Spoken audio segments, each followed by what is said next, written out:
95% of who we are by the time we're 35 years old is a memorized set of behaviors, emotional reactions, unconscious habits, hardwired attitudes, beliefs, and perceptions that function like a computer program. If you believe that your thoughts have something to do with your destiny, and you can't think greater than how you feel, or feelings have become the means of thinking. So if you think about it, people wake up in the morning, they begin to think about their problems. Those problems are circuits of memories in the brain. Each one of those memories are connected to people and things at certain times and places. And if the brain is a record of the past, the moment they start their day, they're already thinking in the past. Each one of those memories has an emotion. Emotions are the end product of past experiences.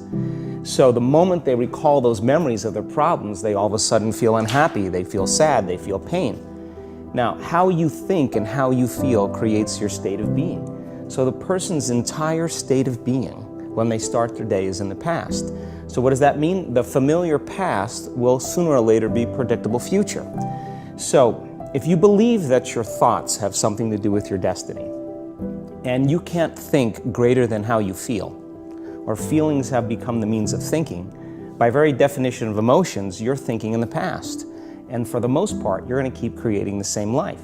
So then people grab their cell phone, they check their WhatsApp, they check their text, they check their emails, they check Facebook, they take a picture of their feet, they post it on Facebook, they tweet something, they do Instagram, they check the news, and now they feel really connected to everything that's known in their life. And then they go through a series of routine behaviors. They get out of bed on the same side, they go to the toilet, they get a cup of coffee, they take a shower, they get dressed, they drive to work the same way, they do the same things, they see the same people, they push the same emotional buttons, and that becomes the routine, and it becomes like a program. So now they've lost their free will to a program, and there's no unseen hand doing it to them. So then a person can say with their 5% of their conscious mind, I want to be healthy, I want to be happy, I want to be free. But the body's on a whole different program. So then how do you begin to make those changes? Well, you have to get beyond the analytical mind, because what separates the conscious mind from the subconscious mind is the analytical mind. And that's where meditation comes in, because you can teach people through practice how to change their brainwaves, slow them down. And when they do that properly, they do enter the operating system where they can begin to make some really important changes. So most people then wait for crisis or trauma or disease or diagnosis. They wait for loss, some tragedy to make up their mind to change. And my message is, why wait? And you can learn and change in a state of pain and suffering, or you can learn and change in a state of joy and inspiration. And I think right now, the cool thing is that people are waking up. What is that? Why do people find it so hard to get past trauma? Well, the stronger the emotional reaction you have to some experience in your life, the higher the emotional quotient, the more you pay attention to the cause. And the moment the brain puts all of its attention on the cause, it takes a snapshot, and that's called a memory. So long-term memories are created from very highly emotional experiences. So what happens then is that people think neurologically within the circuitry of that experience, and they feel chemically within the boundaries of those emotions. And so when you have an emotional reaction to someone or something, most people think that they can't control their emotional reaction. Well, it turns out if you allow that emotional reaction, it's called a refractory period, to last for hours or days, that's called a mood. I say to someone, hey, well, what's up? You say, I'm in a mood. Well, why are you in a mood? Well, I had this thing happen to me 5 days ago, and I'm having one long emotional reaction. You say to the person, why are you this way? And they'll say, I am this way because of this event that happened to me 15 or 20 years ago. And what that means from a biological standpoint is that they haven't been able to change since that event. So then the emotions from the experience tend to give the body and the brain a rush of energy. So people become addicted to the rush of those emotions, and they use the problems and conditions in their life to reaffirm their limitation, so at least they can feel something.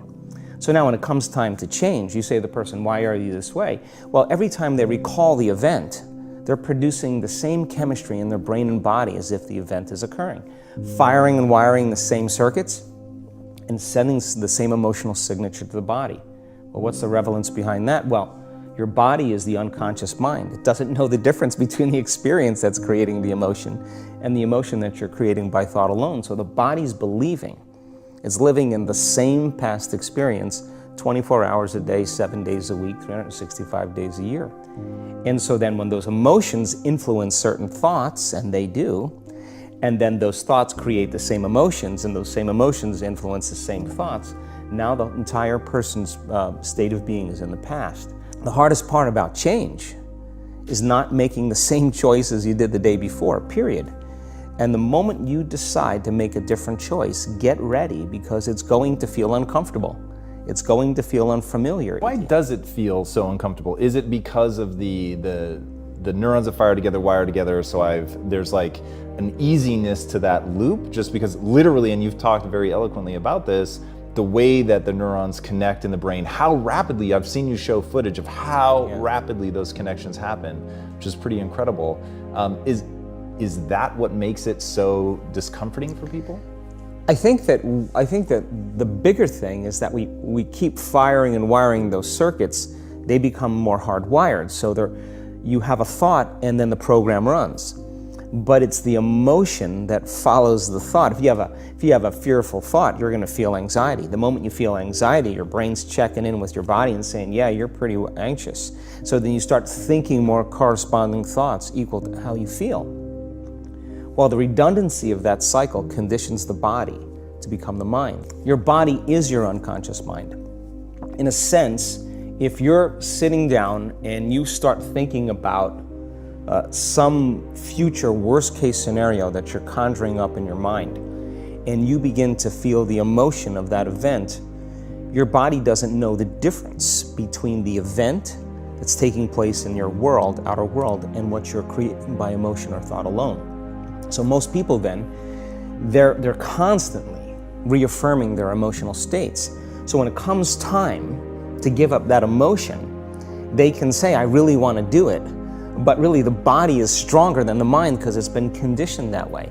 So the servant now has become the master. And the person all of a sudden, once they step into that unknown, they'd rather feel guilt and suffering because at least they can predict it. Being in the unknown is a scary place for most people because the unknown is uncertain. People say to me, well, I can't predict my future. I'm in the unknown, and I always say the best way to predict your future is to create it. Not from the known, but from the unknown. What thoughts do you want to fire and wire in your brain? What behaviors do you want to demonstrate in one day? The act of rehearsing them mentally, closing your eyes, and rehearsing the action. Rehearsing the reaction of what you want, or the action? The action of what you want. By closing your eyes and mentally rehearsing some action. If you're truly present, the brain does not know the difference between what you're imaging and what you're experiencing in 3D world. So then you begin to install the neurological hardware in your brain to look like the event has already occurred. Now, your brain is no longer a record of the past. Now it's a map to the future. And if you keep doing it, priming it that way, the hardware becomes a software program. And who knows, you just may start acting like a happy person. And then I think the hardest part is to teach our body emotionally what the future will feel like ahead of the actual experience. So what does that mean? You can't wait for your success to feel empowered. You can't wait for your wealth to feel abundant.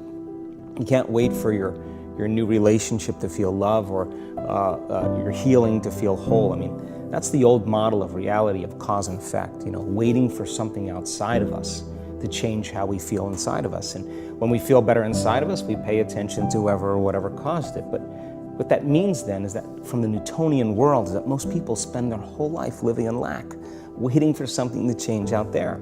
The moment you start feeling abundant and worthy, you are generating wealth. The moment you're empowered and feel it, you're beginning to step towards your success. The moment you start feeling whole, your healing begins. And when you love yourself and you love all of life, you'll create an equal. And now you're causing an effect.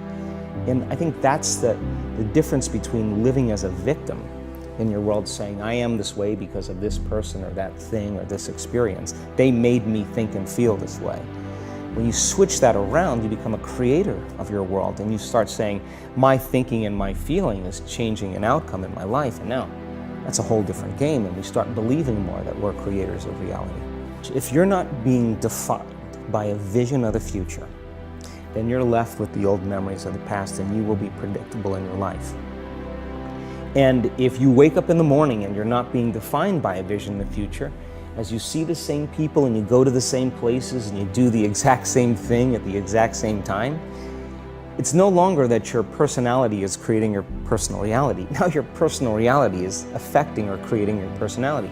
Your environment is really controlling how you think and feel unconsciously, because every person, everything, every place, every experience has a neurological network in your brain. Every experience that you have with every person produces an emotion. So some people will use their boss to reaffirm their addiction to judgment. They'll use their enemy to reaffirm their addiction to hatred. They'll use their friends to reaffirm their addiction to suffering. So now they need the outer world to feel something. So to change then is to be greater than your environment, to be greater than the conditions in your world. And the environment is that seductive. So then why is meditation the tool? Well, let's sit down, let's close our eyes. Let's disconnect from your outer environment. So if you're seeing less things, there's less stimulation going to your brain. If you're playing soft music or you have earplugs in, less sensory information coming to your brain, so you're disconnecting from your environment. If you can sit your body down and tell it to stay like an animal, stay right here. I'm going to feed you when we're done. You can get up and check your emails, you can do all your texts, but right now, you're going to sit there and obey me. So then, when you do that properly, and you're not eating anything or smelling anything or tasting anything, you're not up experiencing and feeling anything, you would have to agree with me that you're being defined by a thought, right? So when the body wants to go back to its emotional past, you become aware that your attention is on that emotion, and where you place your attention is where you place your energy. You're siphoning your energy out of the present moment into the past, and you become aware of that. And you settle your body back down in the present moment, because it's saying, well, it's 8 o'clock. You normally get upset because you're in traffic around this time. And here you are sitting, and we're used to feeling anger, and you're off schedule. Oh, it's 11 o'clock, and you usually check your emails and judge everybody. Well, the body's looking for that predictable chemical state. And most people, when they have a thought, they just think that that's the truth. And I think one of my greatest realizations in my own journey was, just because you have a thought doesn't necessarily mean it's true. So if you think 60 to 70,000 thoughts in one day, and we do, and 90% of those thoughts are the same thoughts as the day before, and you believe that your thoughts have something to do with your destiny, your life's not going to change very much, because the same thought leads to the same choice leads to the same behavior creates the same experience, and the same experience produces the same emotion.